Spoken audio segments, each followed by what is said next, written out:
Estou fazendo esse vídeo para compartilhar algumas reflexões sobre a política brasileira, sobre os caminhos do desenvolvimento no nosso país. A ideia principal que eu quero trazer é que o Partido dos Trabalhadores, embora seja absolutamente necessário para o processo democrático no Brasil, por ter trazido a classe trabalhadora para a arena política, né, representando seus interesses, e mais recentemente por ter sido, né, o instrumento que possibilitou a superação de um governo de tendência fascista, né, e a retomada de vários tipos de políticas públicas, né, voltadas para o interesse das pessoas mais pobres. Apesar disso, o Partido dos Trabalhadores ele não seria, ao meu ver, o partido capaz de implementar uma política de Estado que trouxesse a grande maioria da população para o protagonismo econômico, né?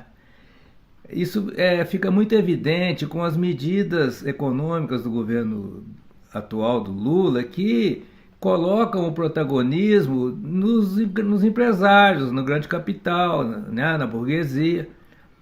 Quer dizer, se espera que esses capitalistas façam investimentos, com isso gerando emprego, né? E com isso vai aumentar a arrecadação de impostos, e aí o Estado teria nesse raciocínio, né, mais verbas para, dentro do orçamento único anual, né, votado no Congresso, destinar mais verbas para programas sociais, certo? Então essa é a estratégia que o governo do Lula tem, né, atual, para promover o desenvolvimento do país. Só que, de qualquer ângulo que a gente analise essa estratégia, ela se mostra insuficiente. E o motivo principal, ao meu ver, é que não cria nenhum espaço, nenhum canal para que a grande maioria do povo se torne protagonista, né? É como se os únicos capazes de fazer alguma coisa nesse país fossem os capitalistas, né? A grande maioria do povo, que está excluída, marginalizada, empobrecida, né, é vista implicitamente, tá, como incapaz, né? Quer dizer, para esse povo se destina com muita justiça, né, os programas sociais, como o Bolsa Família, né, a manutenção do sistema único de saúde, a educação pública e gratuita em certos níveis, né? Quer dizer, tem uma série de programas, de auxílios que são muito, muito importantes e que têm que ser mantidos, não tem a menor dúvida. Mas falta investimento na capacidade empreendedora do povo para gerar novas empresas, né, e empresas inclusive sem finalidades lucrativas, empresas sociais, cooperativas, e com isso então a gente conseguiu o desenvolvimento não só econômico, mas desenvolvimento humano, né? Então é muito difícil a gente pensar uma democracia que vá promover o desenvolvimento econômico e humano, né, de todas as potencialidades do ser humano, sem ter uma grande maioria do povo como protagonista. Quer dizer, você tendo como protagonista aquela mesma elite, né, chamada do atraso, é uma elite que já está comprada pelo capital internacional, né? Ela atua para ter lucros imediatos, ter grandes lucros, né, grandes retornos. Se não é assim, ela não investe na economia real, né? Seja no setor primário, secundário ou terciário, né? Ela só investe quando vai ter altos lucros, né, dentro de muitas vezes uma situação quase de monopólio, né?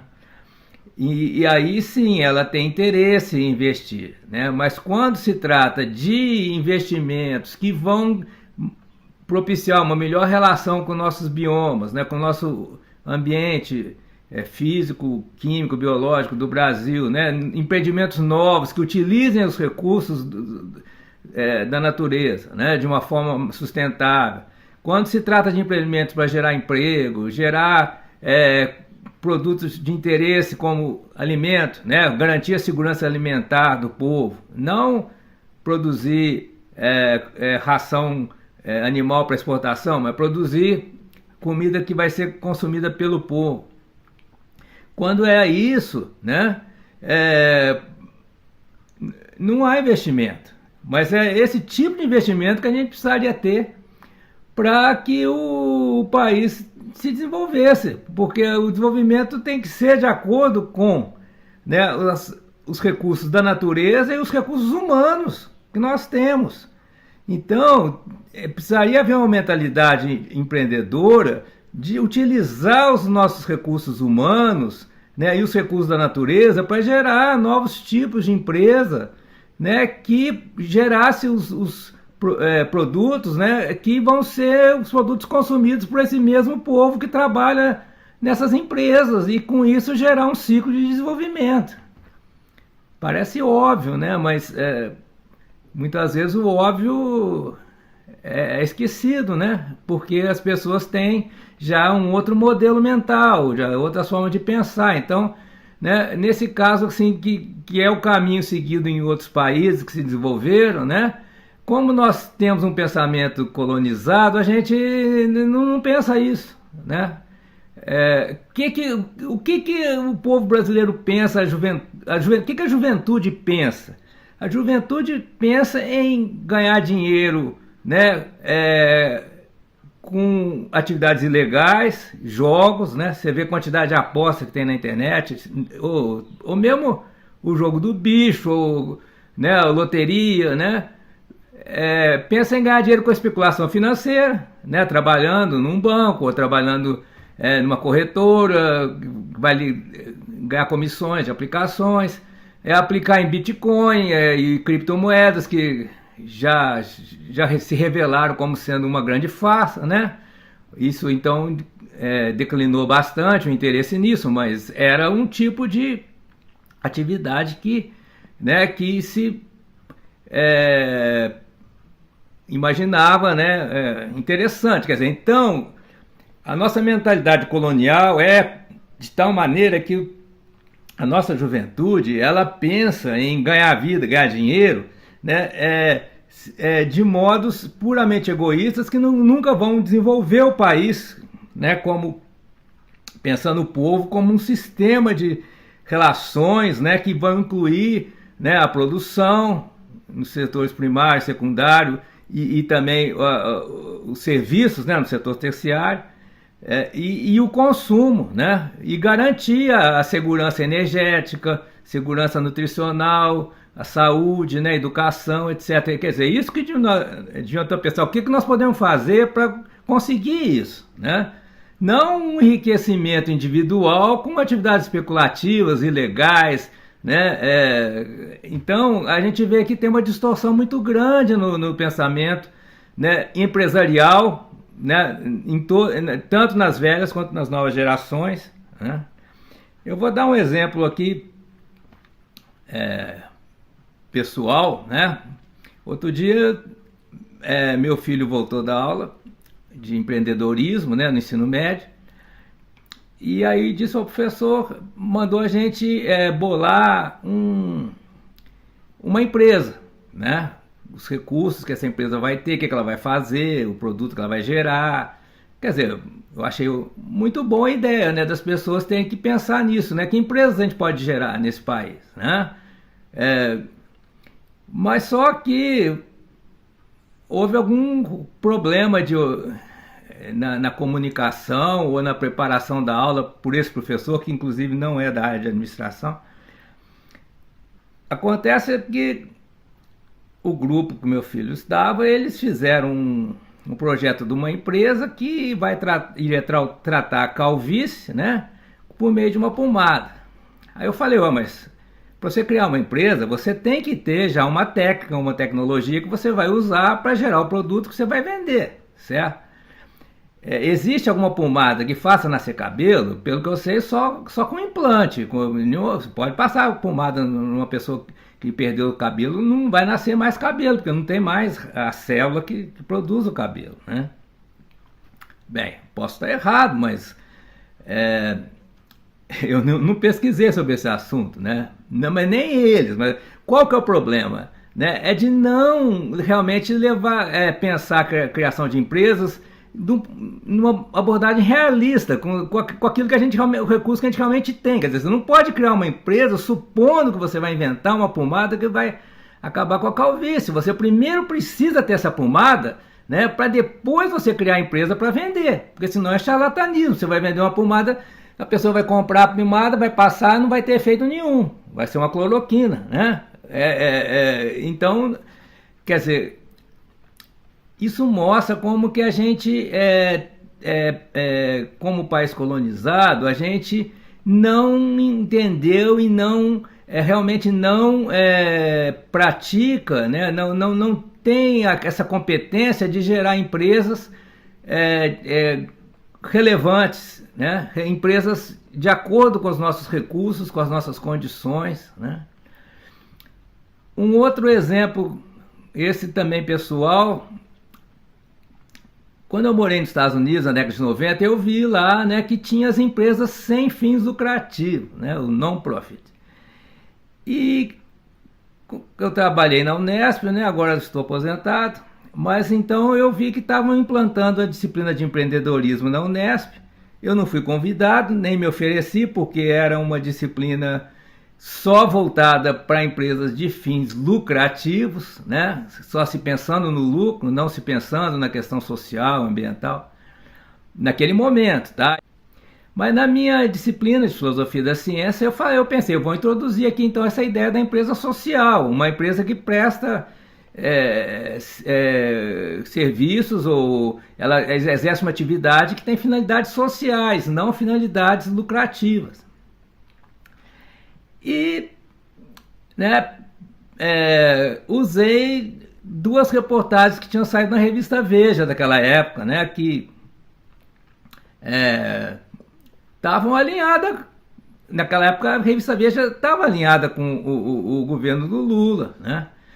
Inclusive uma das matérias era sobre o Blairo Maggi, que estava, né, criando um grupo de pesquisa com biólogos, né, para estudar formas mais amigáveis de relação com o ambiente. Né, eu achei muito interessante que ele é um grande capitalista do setor agro, né, mas que ele estava com preocupações ambientais, né?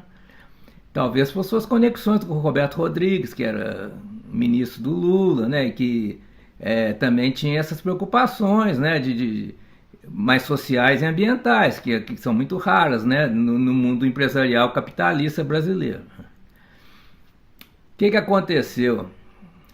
Os alunos, tinha um grupo marxista muito forte entre os alunos, né, foram procurar a coordenação do curso pedindo para me afastar como professor deles, porque eu usei matéria da revista Veja, né, que nem era tão de direita naquela época, né?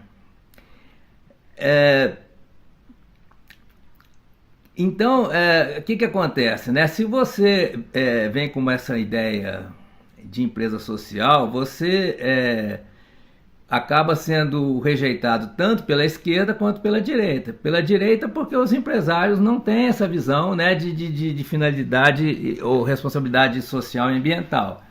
Só estão pensando no lucro, né, e não interessa como. E a esquerda tem a ojeriza aversão a todo tipo de empresa, né, seja ela inclusive finalidade social, né. Aí eu já não sei se é marxismo ou se é anarquismo, o que é, mas a esquerda não tem, né, essa mentalidade empresarial de estar pensando, né, como promover o desenvolvimento através de empresas, né? E tem uma grande novidade nisso tudo aí, que é importante, que é o papel do Estado, né? O Estado, do ponto de vista marxista ortodoxo, né, ele é um instrumento da classe dominante, então tem que ser derrubado, né? E tem que se implantar um governo dos trabalhadores, né?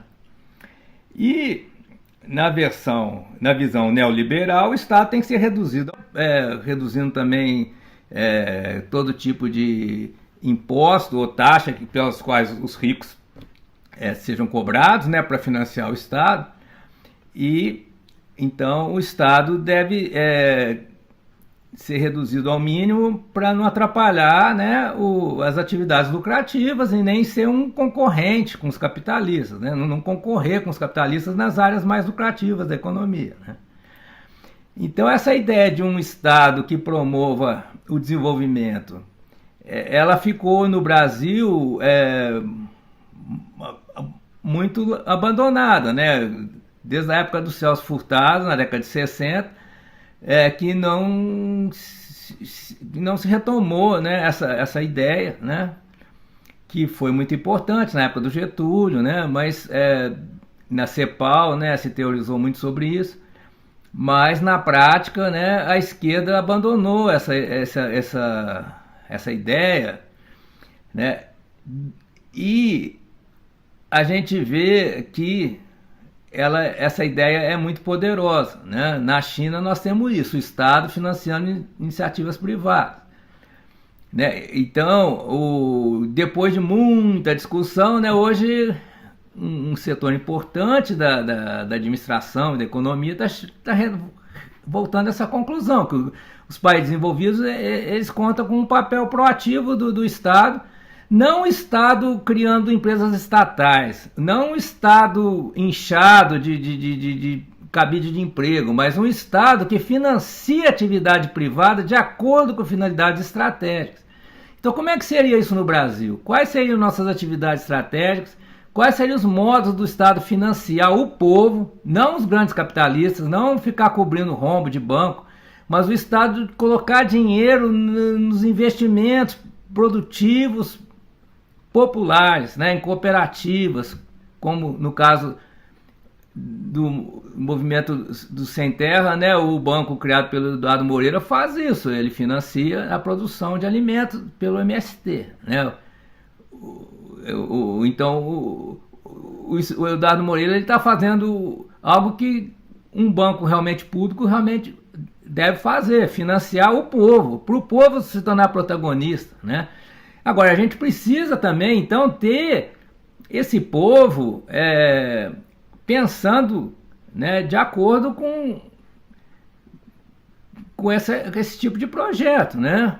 E, então, o sistema educacional, principalmente as universidades, tinham que estar fomentando, né, esse pensamento. Quais são nossos recursos?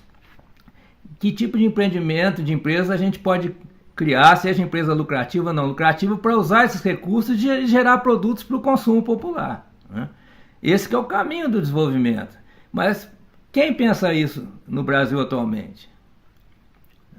Eu deixo para vocês responderem. Isso devia estar sendo ensinado em todas as escolas aqui, principalmente no ensino médio, né? Preparando as pessoas para a vida prática, né? Mas o que a gente vê no ensino médio? Vê uma reforma maluca aí, né, que introduz mais conteúdos ainda, sem ter uma conexão com o mundo real, né? Colocando professores para ministrar disciplinas que eles não têm informação, né? São muitos problemas, né?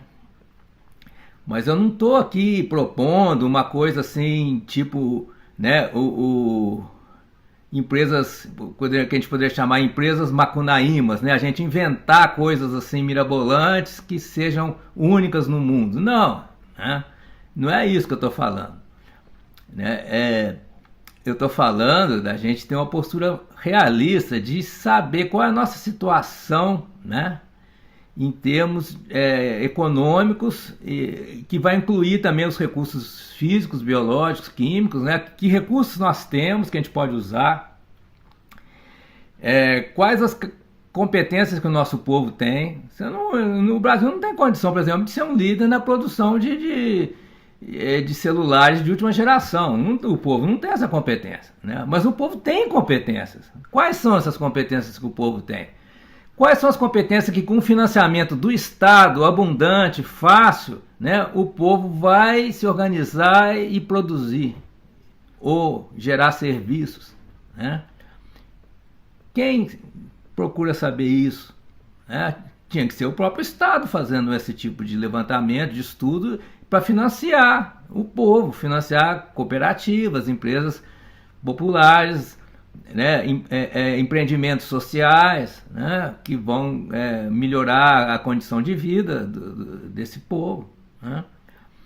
E aí que a gente, voltando para o PT, né, a gente não vê esse tipo, né, de iniciativa, infelizmente. Se não tiver um outro partido fazendo isso, ou propondo isso, formando pessoas para fazer isso, vai ser preciso criar um novo partido, né? Porque essa que é a tarefa que se nos coloca, que é colocada para quem pretende, né, contribuir para o país se desenvolver, né, de um modo democrático, mas um desenvolvimento que atinja o povo, né, um desenvolvimento da economia que tem o povo como protagonista e o povo como beneficiário.